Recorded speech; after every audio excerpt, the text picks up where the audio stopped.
Worried your child isn't talking yet? Here is an intro about speech therapy for children who are not yet talking or late to talk. Today we have Zhiting and we've been friends for 18 years and counting, and she is a speech therapist! First, what is the difference between speech delay and language delay? Huh? Fish? Huh? Fish! Oh, fish!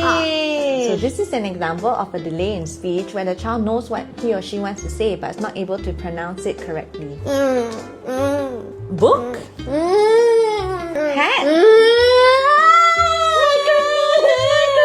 So this is an example of a language delay where the child may not be able to yet say words to express what he or she wants. So often when people say speech delay, they are referring to a language delay. Yeah, that's right. And they come and look for you for that. Yeah. So if you do bring your child to a speech therapist, this is what she would do. Yes, so usually we will try to assess what's the child's current level of functioning, how are they understanding what is being said, how are they expressing themselves, as well as some of their strengths and their weaknesses. And we also try to tease out if there's any underlying reasons why your child is not yet using words. For example, there could be a difficulty in producing speech, like what we mentioned just now.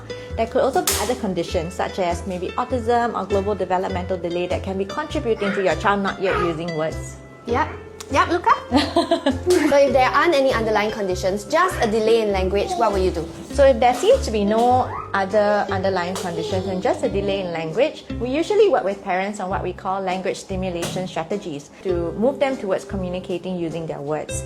So this is usually done in a very natural setting where we play a lot with the child and we introduce some strategies that parents can use to help move their children towards communicating using words. But sometimes we do also introduce other things like using their gestures so that they can still communicate what they want and reduce the tantrums resulting in us not understanding them. Yeah, because if you cannot communicate in any way, non-verbal or verbal, it can be very frustrating. That's right, that's right. So now that we've discussed language delay, what about speech delay?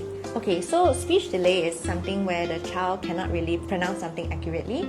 So usually that can be normal when the child is younger. And we usually give the child till about 3.5 to 4 years old to become a little bit clearer. Yeah, so you don't need to worry if your child mispronounces things in their early years. It's quite typical. So just as a rough gauge, I think your child should be understood about 50% of the time by unfamiliar people if they are 2.